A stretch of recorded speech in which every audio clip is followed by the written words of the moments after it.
Gross. Yeah, but, fantasy times, they eat out of their pockets or whatever. I don't know. Pocket snacks. Pocket snacks.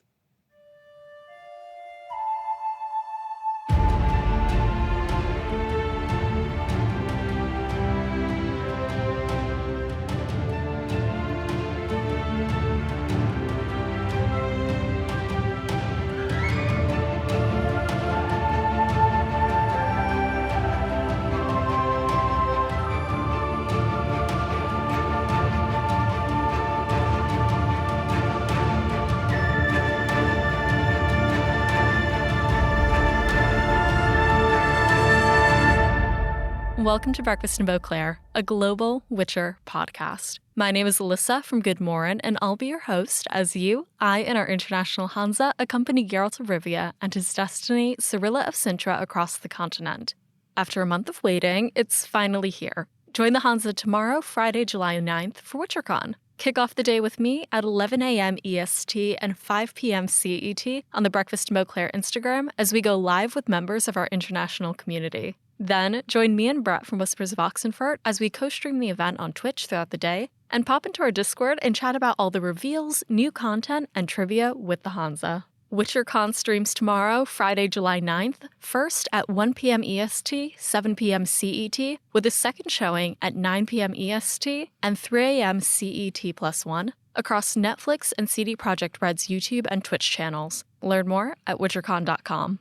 As we're welcoming new people to our hanza, we welcome Sierra to our hanza on Patreon. Plus, name changes for our producer-level patrons Ariel Kitty and Libby the Castel Ravello Sommelier, who shall henceforth be known as Codringer's Cat and Libby. Thank you to our producer-level patrons Louise of Covier, the owner of the Churlish Porpoise, Eric's the Godling, Katie the Redhead of Toussaint, Jacob B., Ava of Gullet, B. Haven of the Edge of the World, Charlotte from Megaberg Glamorai, Red Kite, the Original Roach, Codringer's Cat, Dustin, Libby, Clara Adele, Gennady Mundilovich, Brett from California, Wolf, Corey from the US, John of Riblia, and Sebastian von Novigrad. If you'd like to explore becoming a patron of the show, head over to patreon.com/breakfastinbeauclair. As for this episode, Leah from the US and Maddie from the US continue our discussion of Blood of Elves Chapter 4. Join us as we dissect the complex conflict between races on the continent, plot poisoning, avuncular, and Ciri as a Pokémon, a baby, and Brad Pitt. And if you can't actually be soulmates with the object of your infatuation, maybe consider kindred spirits of misreading the room. In our mid-episode news segment, Tidings from Toussaint, Larson Witcher Flicks shares a behind-the-scenes look from one of Season 2's directors and recaps what we can expect from tomorrow's WitcherCon. Without further ado, let's continue our discussion of Blood of Elves Chapter 4. When we left off, Triss had come down with a mysterious illness as she and Geralt accompanied Ciri to the Temple of Melitele in Alander. They had been denied help at a recently attacked fort and continued on, searching for help on the path. In Part 2, Geralt finds the caravan led by Yarp and Sigrun under the command of Commissioner Wilfred Venk in the service of King Henselt of Cadwyn. This is such a lovely section just because we're reintroduced to people that we met first in the short stories. Geralt, at the advice of the knight in the fort, goes out to find this caravan that had left previously, and it turns out that at the head of this caravan is Yarp and Sigrun, who we met in the Bounds of Reason and Sword of Destiny, chasing the Golden Dragon villain Trenton Mirth. Geralt's kind of goes toward the voices, and there's this whole standoff, and then they realize they know each other, and then suddenly the scene is very warm, at nighttime, lit by a campfire, and it's all these old friends meeting again. So we hear that Yarpin's there, as well as some of his crew, Yannick Brass, Xavier Morin, Polly Dahlberg, and Reagan Dahlberg. I'm a big fan of these dwarf names. I just love that there's the Dahlbergs. Yeah. I don't know. I like how he will mix in sort of more names that sound more Game of Thronesy, and then other games that don't, just to kind of reinforce this is how I feel about it. I feel like they kind of just reinforces that names are kind of arbitrary. Yeah. So occasionally there will be just a wild name that feels out of left field. And sometimes some guy will just be called, John Goldberg. Yeah. And it's just it's John Goldberg the dwarf. What do you want? This is just a thing that I like about the story series in general, is that we see a lot of Geralt kind of what's the word I want? he's seldom actually on very stable footing. Like he's like things are almost always being pulled out from under him. Like in this Yes. case, I think he's genuinely shocked. Like he had no idea he was going to run into someone that he knew. And like this happens all the time. And he's just constantly stumbling into things and being like, "Oh, what? Huh?" Which I just like as this sort of, like very macho. He's been depicted in a lot of media as like this very macho character, and he kind of is, but like he's also just kind of a doofus, and I like that. Yeah, this poor boy, like the whole plot just like happens to him. He does take initiative, I think, throughout the series, but it's more reactionary than it is of his own accord, which makes it a lot of fun. And yeah, he's a very silly boy. I think when he does try to do something, it usually almost always backfires on him, which again, like I think it adds to the plot humor, even if the situation is never actually funny, but it kind of adds this irony to the plot almost every time. Yeah, and there's definitely that layer of irony where when people see him coming, they tend to, people like other than his very close friends, tend to assume that he's like got a plan or that he's there for a reason. Okay, so he has this reputation, he's famous, and he'll just roll up, but it's never like he's almost never like he just shows up places kind of on accident most of the time. And like here, they're just like, oh, wow, shit, like the famous Witcher's here. Is something going down? Is something going to happen? And he's like, oh, no, I was just looking for help. I have like a sick lady. Yes. Like, do you have a doctor, please? Yeah. And immediately they're like, that can't be why. That can't be why. But that's it. There's no mystery. No mystery to Geralt. He's just trying to get by. And I think now that we've shot on him for a little bit, that is a nice segue to why he's there and like the help that he's able to receive with Yarpen. So, Geralt explains, hey, we have a sick sorceress and a young child. Is it possible for us to join your caravan for a bit? Venk is a little concerned about the situation because he doesn't really want more hands on this convoy as needed. Whereas Yarpen says, like, we're on the trail and you don't refuse help on the trail. And he insists that the Witcher sorceress and Ciri come along with them. There's a brief little passage where Ciri and Yarpen first meet. I think Geralt is off helping Triss in the woods. And meanwhile, Yarpen and Ciri are making medicine for her out of moldy bread and oil. Mm-hmm. So I actually have notes about... You know me, all the like nerdy nature things. I'm like, oh, what is this? A true druid. As we've discussed, I feel like druid was already me before D&D. Yeah. I like to have my notes right next to the actual prose, like the book. I found it by the long ew, like all across the page. Okay. So he says, we'll make a little medicine for her.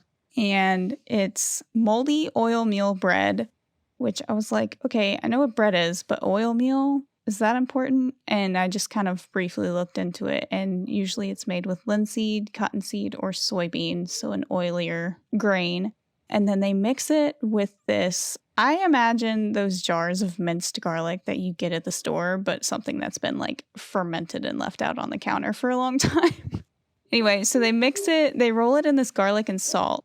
And garlic has sulfur compounds in it, and that's what can help boost the immune system. It's also been used to like lower blood pressure, and it was given to athletes in ancient Greece because it reduces their heart rate. Kind of how like Ciri and Geralt learned to control their breathing. I think it was along those same lines.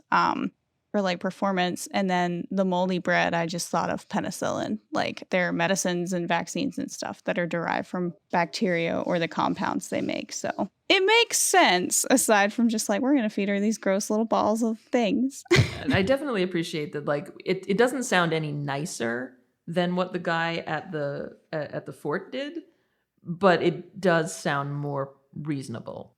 Like that guy just kind of gave her some kind of purgative. Right, whereas this is like, no, this should help. She's got, because they tell, if I recall, Yarpen that she has food poisoning. Again, in this like ethically dubious attempt to fend off any doubts that she might have cholera or dysentery. And so that's what he thinks is wrong, is that she has food poisoning. So he's giving her stuff that he knows will help with that. Yeah, and he specifically notes like nothing that sits in the guts will survive this. And so it's like, okay, he's kind of like more targeted than just vodka and salt and pepper, but still is a general medicine that's just kind of like, my grandma gave me this. Maybe it'll work. Yeah, absolutely. We see more of, I think, Yarpen, and I really like the just sort of the initial interaction that he has with Ciri. Like initially she's like very kind of snippy with him, and he kind of like gives her the business about it. And he's just like, "Oh, I'm so sorry. I brought medicine for your sick friend. Do you want me to go away because I'm so rude?" And she actually does apologize. She's just like, "No, I'm actually sorry. That was out of line. She really does need help. She's super sick." Which I feel like gets them off on like a good foot. And he also mentions, which I'm sure endears him to Ciri, that he knows about food poisoning because he used to eat everything. Oh my God, yes. Everything that he could hunt or catch or find is like, ooh. Yeah, so he's just like, "Oh, I know food poisoning. I used to eat anything I could catch." And she's like, "Oh, cool." She seems to really like the dwarves, and particularly their table manners or their lack thereof. All throughout this chapter, she's just very happy to hang out with them and like belch and fart. Yeah, which shows a lot of her character development since she's been in Kaer Morhen. It's already been like 2+ years since she left Cintra. Given the amount of time that she was with the Witchers, Yarpen is really one of the first people that she's actually meeting since leaving Kaer Morhen. So it's fun to see how much she's changed, or, what has happened now that those royal heirs have kind of disappeared. Yeah, for sure. Yeah, and it's at first, I think that reaction is kind of like mini Calanthe, the whole like kind of sneering, like, I'm not a little goose. And then she's like, the more humility or humble personality of the Witchers is more like, okay, this guy's on our same level. Let me just talk to him like a friend. Yeah. There's also, I don't know if you guys are familiar with the meme of how Brad Pitt always looks like the women he's dating. It's like a meme that's gone around where it's like a picture of him next to Gwyneth Paltrow and a picture of him next to Jennifer Aniston, especially because Ciri's so young, right? Like she does kind of have this chameleon quality, and as soon as she goes to Kaer Morhen, and I'll talk about this later because I think it also has something to do with the trauma that she suffered in the war, but she tends to kind of just like be very present in whatever company she's in rather than like hang on to things. And so that kind of lends itself to her being this kind of chameleon where like when she was around the dwarves, she like kind of picks up dwarf manners. And when she's around the Witchers, she's a Witcher girl. And, and she just kind of is adaptive in that way because she's had to be. It's hard for me to say more without spoiling things. Yeah. And I want to so bad, but I can't. I like that part of her. And I do think, as you said, that's pretty much it's part of being a child, like is being able to try on all of these different things and figuring out how that personality should grow and evolve, like a Pokemon, like an Eevee. Exactly. Like an Eevee. Oh my gosh. Now that I'm thinking about it, she was kind of that way back before any of this super traumatic stuff. I mean, her parents had died at a young age, but before the murder of Cintra, what is it that you're supposed to say if you're not Nilfgaardian? The slaughter, the massacre. Before the slaughter of Cintra. Yeah, before all that, like, that's really the only trauma she had experienced is her parents disappeared, which I'm not saying that's not a big deal. But she was a chameleon back then, so I think it's kind of like cool how whatever, much like Geralt, whatever situation she's thrown into, she's just like, oh, okay, I guess this is what we're doing now. For sure. We'll also see this come about in future conversations between Geralt and Yarpen, as well as Ciri and Yarpen. This is, I think, maybe the first time that he identifies her as like his child in any way. Because Yarpen's like, who is this lady who's sick? Why are we taking care of her? And like, what? And then he asks, like, what about the kid? Is she yours? And he's like, yeah, obviously. Like, and it says, he doesn't even think about it. He just tells him like, yeah, she's mine. Yeah, which is super, super sweet. Yeah, it's just a nice moment, and it's cool that I'm not sure how much backstory Yarpen has or wants, but his immediate instinct is not like that she's Triss's daughter, right? Like his immediate instinct is like, she's yours, right? Like obviously, look at her, like, which is just really funny to me because she's already copped a bunch of attitude with him. So his knee-jerk response is like, this is your kid, isn't it? She's a right brat. She must be yours. Oh my goodness. Yep, pretty much. It's like that's yours, son. He's like, oh yeah. Yeah, I feel like a lot of their partnership as, father and daughter, or this kind of paternal relationship for them, it happens so quickly, I think, between the last short story when they're, officially stuck together. And then we just had really only 2 chapters with them, chapter 2 and chapter 3, where we actually got to see what their day-to-day was like together. but it's still very nice to see that there's no hesitation on Geralt's part. She is his daughter. Definitely very adorable. Lots of warm fuzzies. As the party keeps going, there's a couple of opportunities in which Yarpen is able to have conversations with both Geralt and Ciri independently. And as they're traveling on the road, Ciri is kind of in the back and she hears Geralt and Yarpen talking outside. She's in the back of a wagon, I believe. You know, it's cute because as they're talking, Ciri doesn't know what they're talking about, and we get this section of the chapter from her perspective. She's like, yeah, they were recounting some story about like a goat snacker or something, referring to the Bounds of Reason when there was a man named Sheepbagger. Mm-hmm. So it's very cute that we're kind of like reminded of these short stories, but from Ciri's perspective, it allows us to have like some removal from them, or rather than like Geralt and Yarpen hashing it out and us having to hear all that dialogue again. I like that we get the perspective of a character to whom it's new for, which makes it really fun. For sure. And I think this is the first time she hears Yennefer's name as well. Yes, it's one of the first times, yeah. Yeah, because she has no idea who they're talking about. And so her first introduction to Yennefer is Yarpen saying that he ran into her one time in a market and she told him she would catch him and make grass grow out of his ass. And Ciri's like, grass. Which is par for the course. Yeah. For sure. Yeah, exactly. And it's foreshadowing how ultimately she and Yennefer will have some sentiments in common.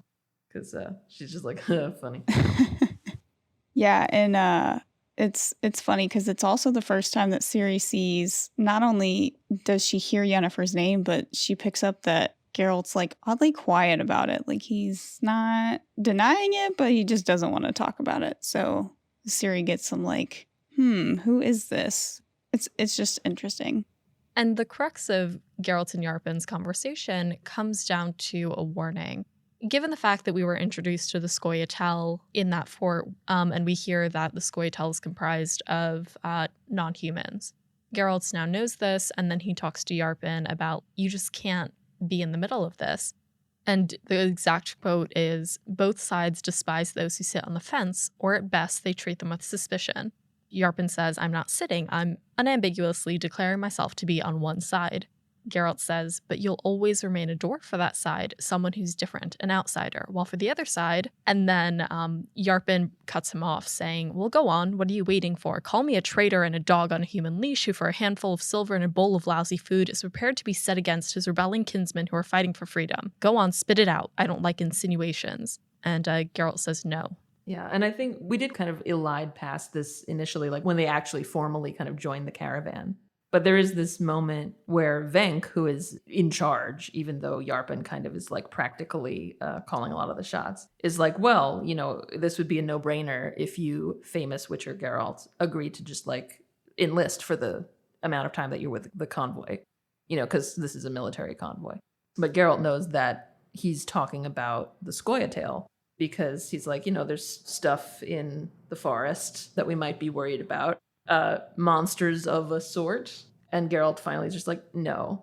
And he goes as far as to say, like, I have no intention of killing those, as you call them, evil creatures, on the order of other creatures whom I do not consider to be any better. And this causes Yarpen to go like, oh shit. Like, but ultimately, you know, Venk is like, yeah, all right, you know, that's fair.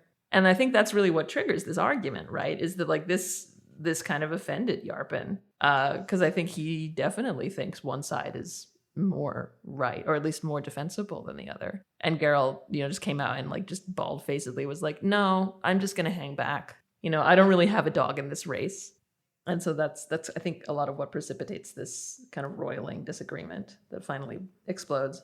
And we've heard about Geralt's neutrality before. This is something that has been brought up specifically in The Lesser Evil, the story with Renfrey and Stregobor. He's like, I need to remain neutral. I can't take a side. And it ultimately caused Renfrey's death.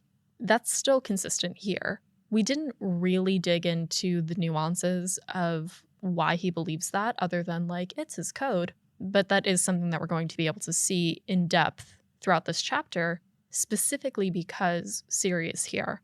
Ciri is kind of the linchpin for the readers all throughout this chapter. She's the one who just kind of gets all this exposition hurtling at her for our benefit. But she picks up on it really quickly. Like, we know that she's clever because we've seen it in countless other ways already. But again, I love that that speaks to her character. She's adaptable. She's like picking things up quickly. She's perceptive. Like you said, Leah, she's actively present in every moment that she's part of. And I think that's a really admirable trait of hers. And it's cool to see that it's there even as a child. And we also get more of a sense of Yarpen. And even though he's a secondary character, he's one that I really like. There's just something very paternal isn't the right word. Sorry, I'm going to be on the other side of the fence where I know a lot of words and I probably use too many of them. But I was going to say he's not so much paternal as he is avuncular, which means he's uncle-y. Yeah. Right? Like he's more uncle-y. But like even in this situation, like even when he's like clearly disagreeing with Geralt about something that he clearly cares about a lot, they're fighting, but it almost feels like family fighting. You know, like at the end of it, he's just like, you know what? Like, get out. You know what? Get out of my carriage. You're getting on my nerves. Like, go somewhere else for a minute. And Ciri, you can see like Ciri's like expecting this to blow up, but what Geralt's like, no, all right. Like, he's annoyed at Ciri too, but ultimately, like, he seems very aware of the fact that she's a kid, which, you know, speaks kind of secondarily, I think, to his good character, because, you know, he's like, are you going to be quiet? And of course she doesn't, like, she can't be quiet for more than like, you know, 30 seconds. And he's just like, all right. You know, like, she's like, can I hold the reins? Can I do this? And he's like, you know what? Fine. Here. Like, just, sure. That's a really lovely segue to the actual conversation between Yarpen and Ciri as well. Before we listen in on Yarpen and Ciri's conversation, we're going to hand it over to Lars from Witcherflix for recent news on the Netflix show. When we come back, Leah, Maddie, and I will continue our discussion of Blood of Elves Chapter 4.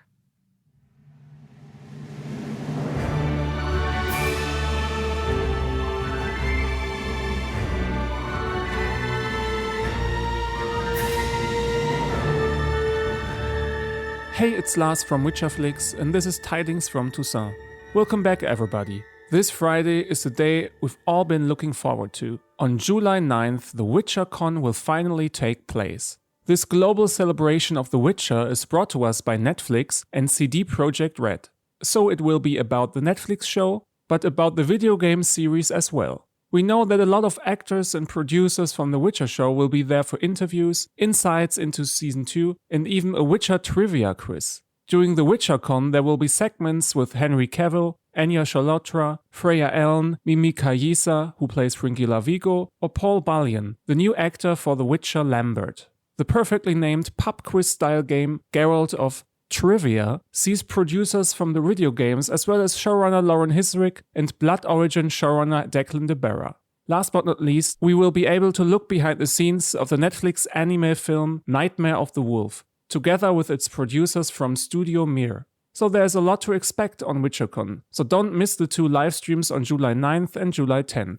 Find the exact times on witchercon.com or breakfastandbauclair.com. Of course, you will learn about everything important from WitcherCon in the next episode of Tidings from Toussaint. In other Netflix Witcher-related news, Witcher Season 2 director Steven Surgic was busy in the last 2 weeks talking about his work on the set of The Witcher. In an interview with ComingSoon.net, he talked about what it was like shooting a TV show during the pandemic.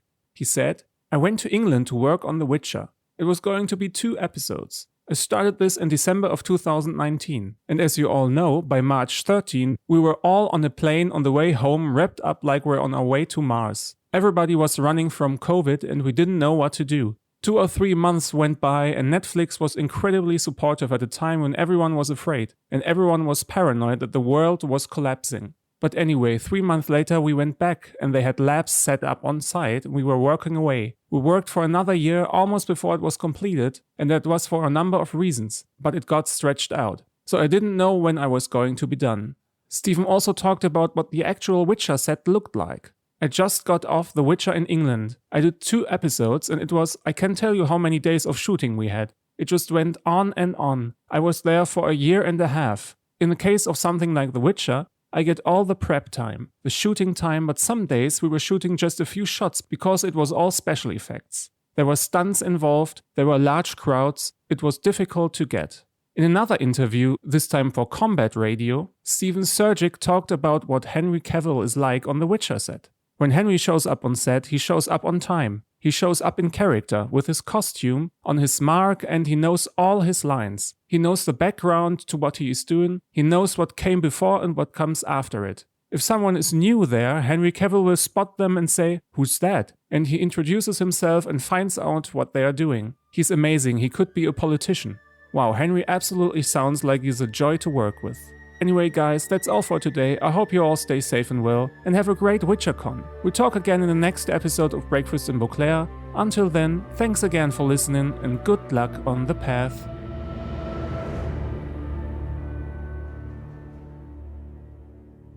Hey everyone, welcome back from the break. When we left off, the Witcher, Witcher Girl, and 6 sorceress had joined a caravan of familiar dwarves, led by Yarp and Sigrun, on their mission to carry secret cargo to Aedirn.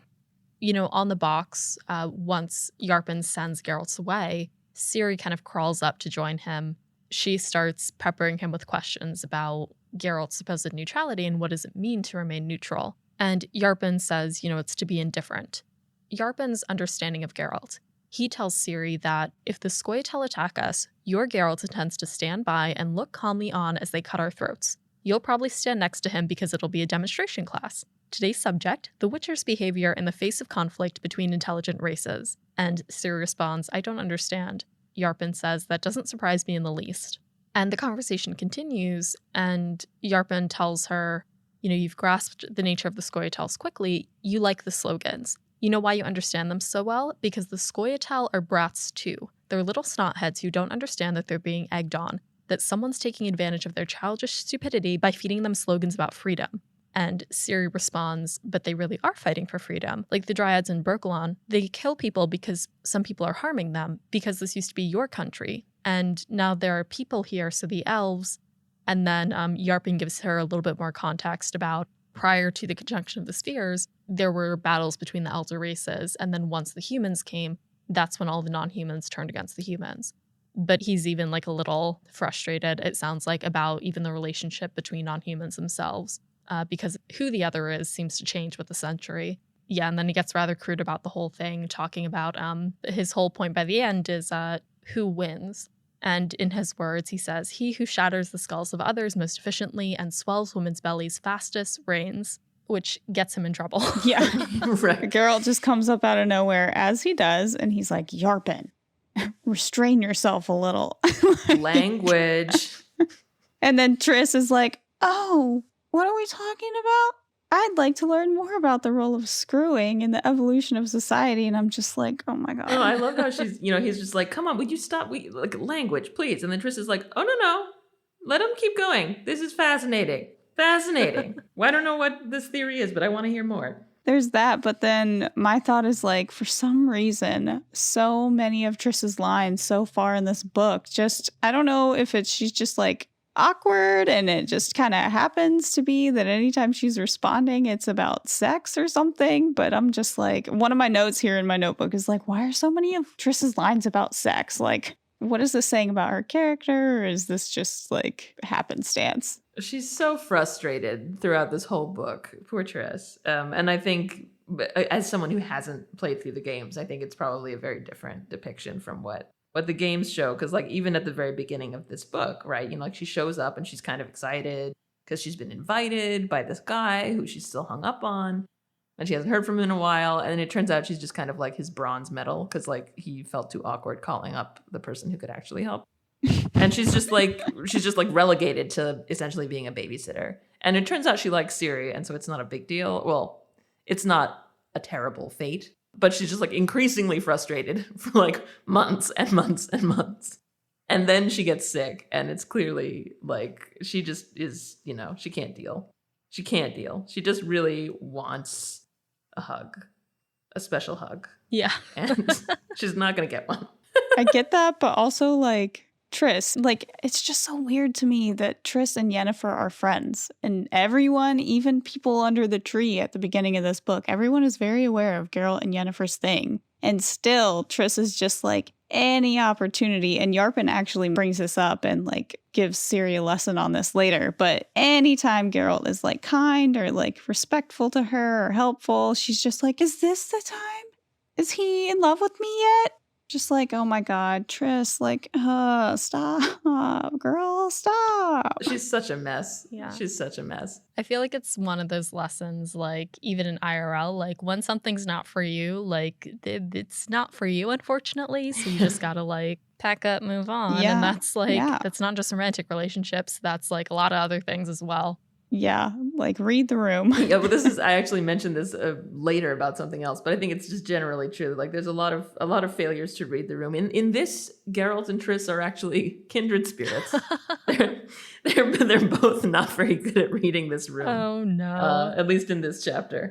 Triss at least has the excuse of, gastrointestinal, distress. Only for this chapter, but yes. Only for this chapter. That's true. Only for this chapter. But yes. Yeah. I'll just keep to myself. I don't want to make any camps mad. No, she's definitely over the top. And I mean, it also, I agree with what we were talking about before, which is that, like she's sick with plot, essentially. Like she has like plot poisoning. I'm not sure why we have to like humiliate Triss in this way. Oh no, there's no reason. It was just for the plot. And she could be sick and not be quite so tragic. Yeah. So, I just wonder if it's Sapkowski kind of does this. He chooses to make an example out of something or like a lesson. And of course, like if you write things too subtly, it's like maybe the readers won't get it. So sometimes he tends to like blow things up a little bit out of proportion. So maybe I think that's what it is. Like he's just trying to further illustrate that Triss is just so awkwardly in love with Geralt. And he's just so like, yeah, there, feel better. What is human interaction? I'm awkward. Oy vey. Yeah, and it is an excuse to teach, Ciri this lesson that Yarpen, kind of teaches her later about how, like it's, don't get confused if someone is just like nice to you and you're surprised by it. Like it doesn't necessarily mean more than just that. Right. And I feel like that's, as you said, that just feels like a very timeless kind of thing to share as well. It's avuncular. Yes. How do you spell that? Oh boy. AVUNCULAR. Oh, lovely. Avuncular. That's not how I would have imagined it was spelled. So we're doing really well today on my. I'll be here all night. Oh man. Not good for much, but I can tell you words that no one uses in conversation. Perfect. This is definitely out of order, but I just flipped the page in my notes and Ciri and Yarpen quarrel when she's on the box. And then there's that part where he almost runs over a stump. And she's like, stump, stumpy, stump. And he gets all pissed off. He's like, are you calling me short because I'm a dwarf? And then she's like, no, stump. And he's like, oh, damn it. Like, there's a log. And I just, reading that, Ciri is a little bit of a trickster. So I'm like, does she call him that at first? And then it just like happens that it's a great instance because there is a stump in the road? Or is she just like being oddly vague about the danger in front of them? Like, I don't know. Just a funny interaction. I hadn't even read it that way at all. I was just like, oh yeah, she's being insulting and he's getting pissed off and he like almost drives over a log. And then she has the temerity to be like, well, it's a good thing I was here. Otherwise, you would have ridden right over that log. But you're absolutely right that like she's definitely like, she's going back and forth, and then later she's like, like, well, there, you see, because he's complaining. He complains before that he can't piss off the box because there's too many ladies in his wagon now. She's like, can you imagine what would have happened? And she's like, stop drinking so much beer and then you won't have to. Can you imagine what would have happened if you'd gone over that log while you were, it would have been terrible. He's like, you know what? Shut up. Just sit on the box, And then the other dwarves ride up and they're like, what'd you do? Fall asleep? It is not Yarpen's day. No. It seems like he's resigned to like, I guess she's sitting up here now. I guess I'm looking after this feral child. Fine. Which is, I think, the beauty of their relationship. I think there's some point where he puts his arm around Ciri. I don't remember where it is in the chapter, but he puts his arm around her, and Sapkowski notes that, he doesn't even have to bend over the way that Geralt said because they're the same height and they're very kindred spirits. The next part, I know that you want to get to the elves and Sherwood and stuff, but I think that this next conversation, they're like talking, they're eating this porridge. They're talking about that we've been in the woods for too long, far too long, I tell you. We're tempting fate. So it's a little bit of potential foreshadowing of like they're nervous about this caravan. Like they know that they're in a caravan that's like, why are a bunch of non-humans transporting this giant caravan of super important military goods, you know? Like, and so the party, the dwarven party themselves is aware that this is, you know, nerve-wracking and strange. They're like eating this porridge and one of them bitches about having to keep eating porridge and they're dreaming about fish. And then Ciri's like, well, let's go get some. There's some in the stream, but I think they're sick because they've got spots. And then all the dwarves are like, oh my God, take down your pants. We're going to catch fish in it. Let's go. Yeah, that's one of those moments where I'm like, is she really that foolish? But like, she may be, right? Like, there's a lot of things that Ciri hasn't experienced. Yeah. She knows, like, she can tell monsters apart from a book, but like, she has no idea what a trout looks like. Yeah. She's like, I don't know. There's some gross looking fish in there and they get really For the pure comedy of it, it's great. The dwarves are always funny. They were in the bounds of reason. They are now and they will be through the saga. Yes. But this is just one of those little scenes that I think is very funny and very wholesome. It's very sweet. Yeah, and you also get a part that I like, which is how Yarpen kind of sizes her up, because this vignette begins with Ciri bringing a cauldron of water because she wants to use their fire to heat it up because Triss wants to take a bath. And Yarpen is like, oh my God, like this, it's full. Did you carry this all the way? And she's like, yeah, I carried it. I can carry things. And some of the other dwarves are like, she's so cute. And Yarpen is immediately like, she's tough. You can tell. But still, once the water is hot, he's like, nah, let me. You're going to burn yourself. Which, again, he's very uncle-y. He's just like, no, look, I get it. I know you can. Just let me do it. I'm more used to it. Right. The opportunity to just kind of like sit down, eat together, and speak together offers them another moment to follow up on the conversation that they had previously. It seems like Ciri has been thinking about this throughout the day because she starts the conversation with like, I like you.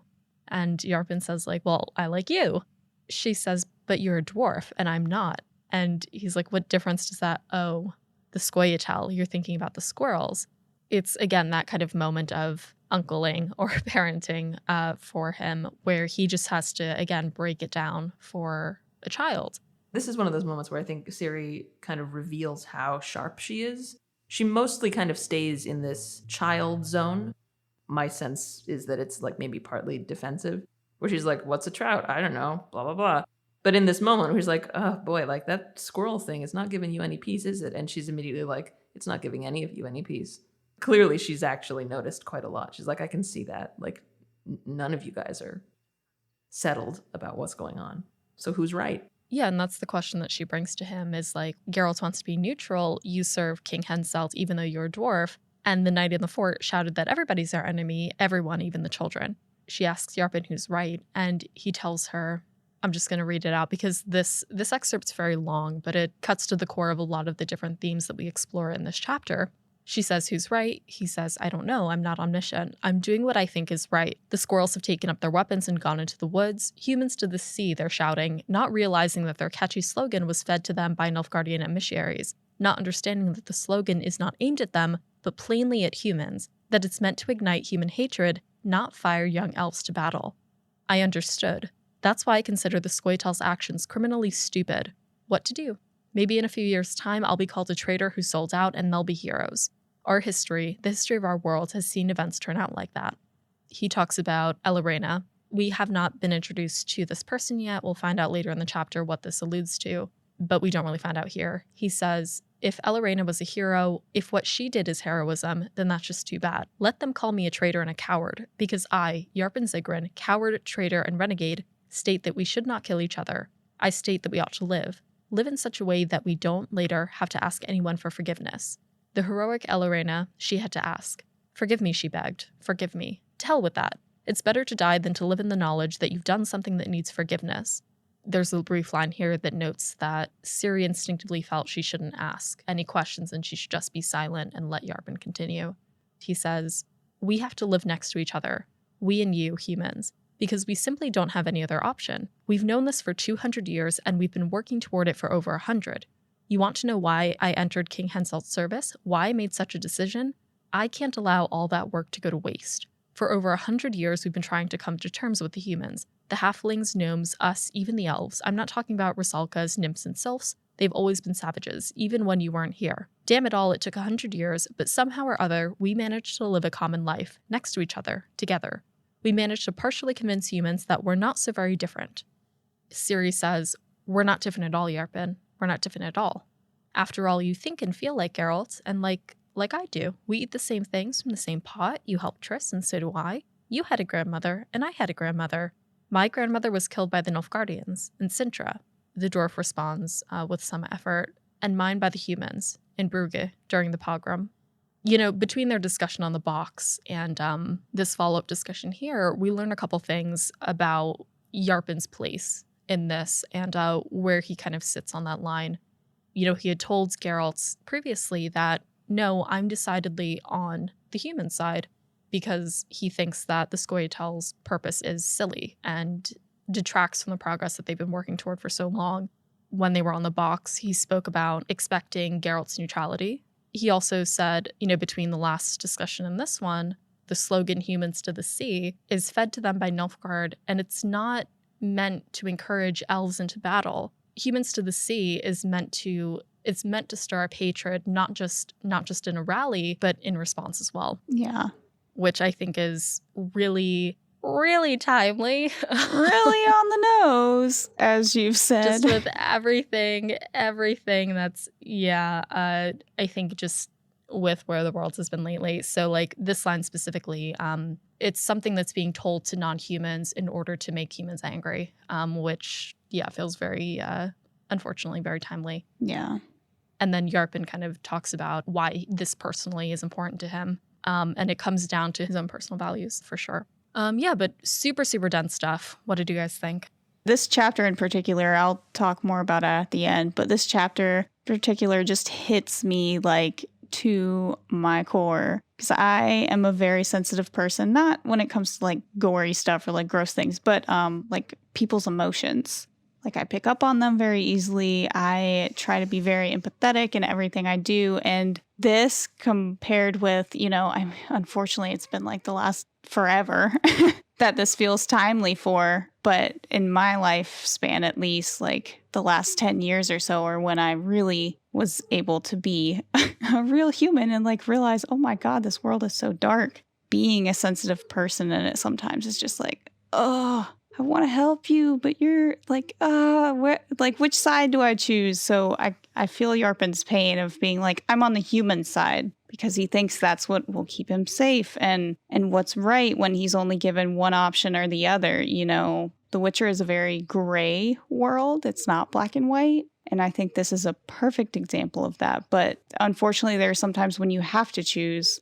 And so it's just kind of like, and then he's saying, but I know the elves are wrong. I know they're being brats, which is his opinion, The elves probably have a laundry list of grievances that they could bring up, But it's just that whole thing of what all of us probably feel, whether we're quote unquote on one side or the other, or feel like we belong to one group or the other. It's just like, fuck.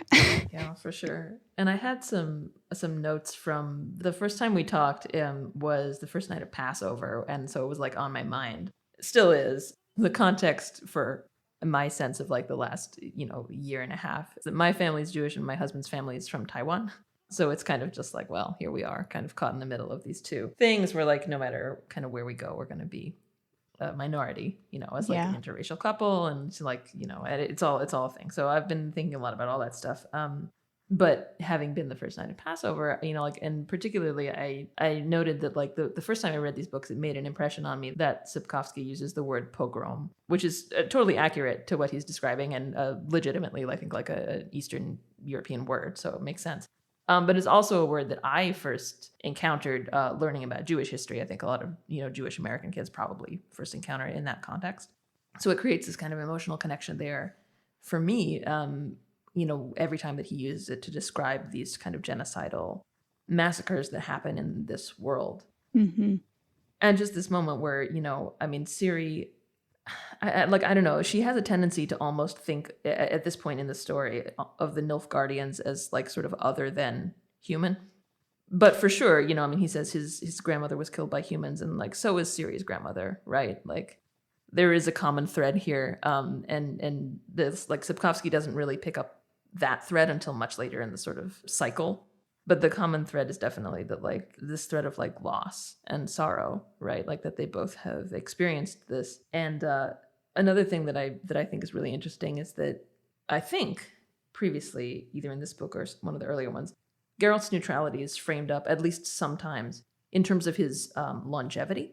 Like there's this idea that, like, because he's a Witcher, because he lives a really long time, he just like can't get involved, right? Because he knows that like these things are going to blow over, and like, you know, it's just different when your time scale is different. It'll just show up in a different way, you know? So it's kind of like, oh, do I have the energy for this? Like, right, exactly. That it's cyclical. Right, exactly. But you do see, I mean, like, it, you know, there's also the implication, right? Like dwarves are also pretty long lived, right? Like, and so are sorcerers and wizards. So you definitely see the reasoning behind that argument, but you also meet a lot of people who have very similar, you know, age ranges and very different perspectives about like what they ought to do and what their responsibilities are, which is just a really useful way of kind of viewing the world through a lot of different lenses. I think it's interesting to hear once you bring up that both Yarpen and Ciri have that thread of loss, how they both respond to it. You know, I think it's despite the loss of Yarpen's grandmother, he still wants to try. He still believes in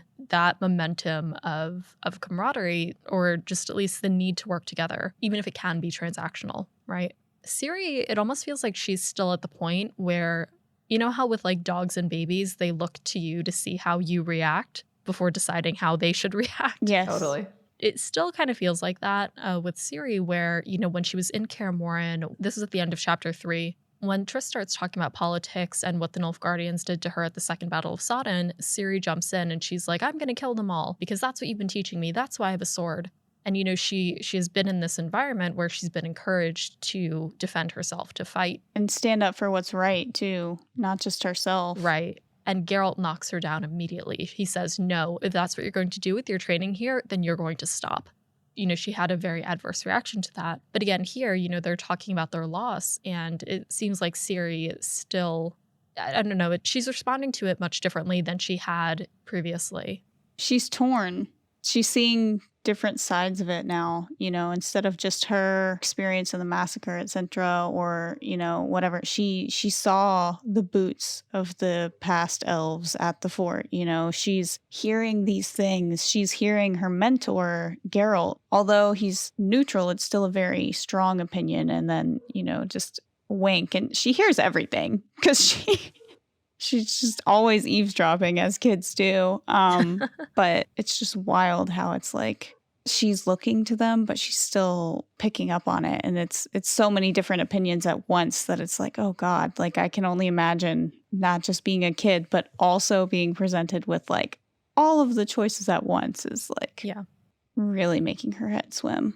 Yeah. And she's processing a lot, right? Like, and we get to that a bit later in this chapter where we kind of get a glimpse of maybe some of what she might have seen after Cintra and before Geralt. Yeah. It's a really nice callback to that in chapter 2, which, you know, as far as we know as the readers, right? Like, is maybe the first or certainly the worst fight up to that point that she's had with Geralt, right? Where she like runs away and almost kills herself, like basically. I mean, not deliberately, but like she almost falls and like she will have been very seriously injured. And it's kind of a miracle that she makes it out. But you know, she just goes nuts, you know, and she's just like, you're never taking this away from me, this sword. Like, this is all I have.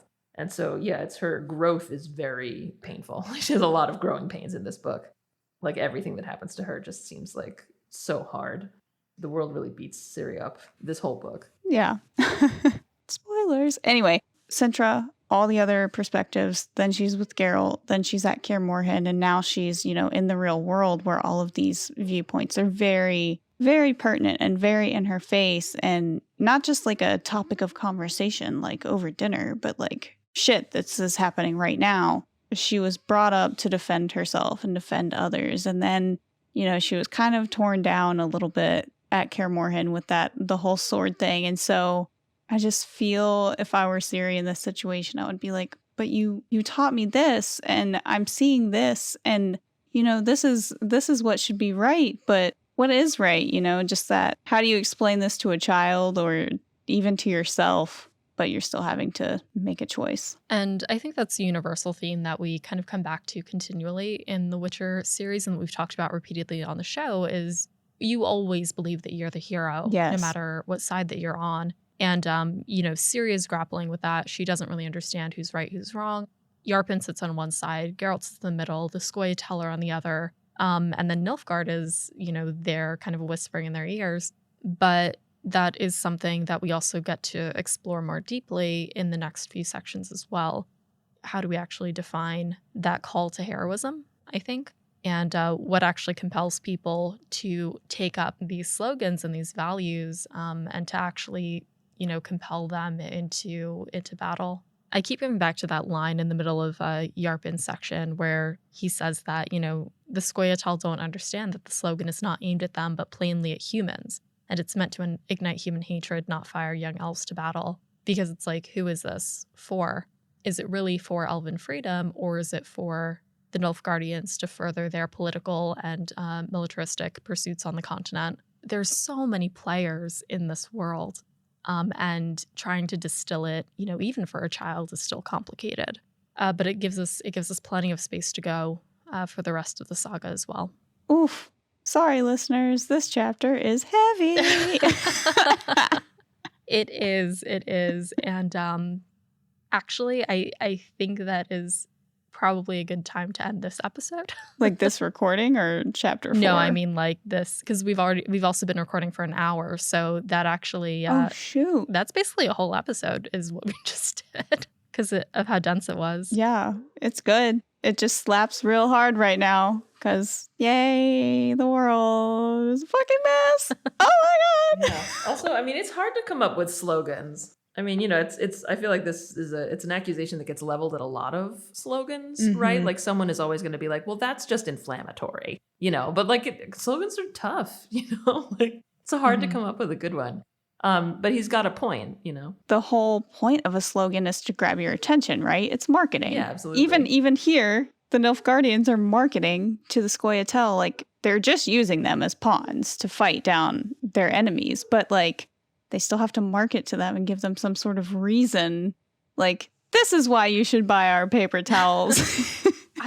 Maybe it is like me with my like design brain working, but like I find the duality of that slogan so interesting. Like humans to the sea. It's specifically something that the Scoia'tael can, scream when they run into battle. It's something that they can, shout to each other. It's something that can give them conviction and purpose. But that's not the point of it, or at least that's what Yarpen tells us. It isn't for the Scoia'tael, it's for the humans that they're going to go kill. And it's meant to enrage that specific faction. And it, like, the psychology of that, I find absolutely fascinating. And of course, I think relevant to our current social and cultural plane at the moment and the political landscape that we see, particularly in the US. It's so interesting, just that one sentence. And I find it fascinating. Oh, yeah. Yeah, and I think, the more I think about it, the more I think Yarpen has a point. And I don't remember, and maybe one of you do, whether we learn that this theory, this like Nilfgaardian-backed rebellion theory is in fact true. But he's right, right? Like that, I mean, the slogan, it's not like land back, right? It doesn't even talk about elves. It's not like elf liberty or elf, like it's humans to the sea. Like he's right, that like it's not even like solidarity, right? Like it's not even something that you would think they would like say to themselves when they're alone or like put on a t-shirt or necessarily, right? It's just sort of like, it's very transparently targeted at humans. Yeah. I'm trying really hard not to say the slogan that I'm sure we're all thinking of. Right. But it's like that one in the way that it's like so broad and so broadly, vaguely, specifically positive, I can't even put a word to it, but it's so applicable and so twistable that it's like, They're both so undefined and inactionable. Yes. There's like nothing. Thank you. When you say like humans to the sea, it's like, okay, but how? Yeah, there's definitely different kinds of slogans, right? Like it reminds me most of like some kind of anti-colonial slogans, like England out of Ireland, right? But even that, like if you're Irish, right, like and you're a Republican or whatever, and that's your chosen slogan, It has the word Ireland in it. I mean, not to be too like plotting, but like this slogan doesn't even have that. It's just it would be like if the slogan was just like England get out, which might work. England, but it get also out. like I would be much more sympathetic to someone being like, that sounds like it was planted by a provocateur. You know what I mean? Because it's like it doesn't have that like connection to the people, to like the actual grievance, which is what I think makes Yarpen's argument much more believable. The elves have had tons of battle cries, right? Like in the 100 or so years that people have been here, and even before then, right? Like they say El Arena or, whatever. We see this later. They have a bunch of different slogans. I think this is a spoiler. Should I say?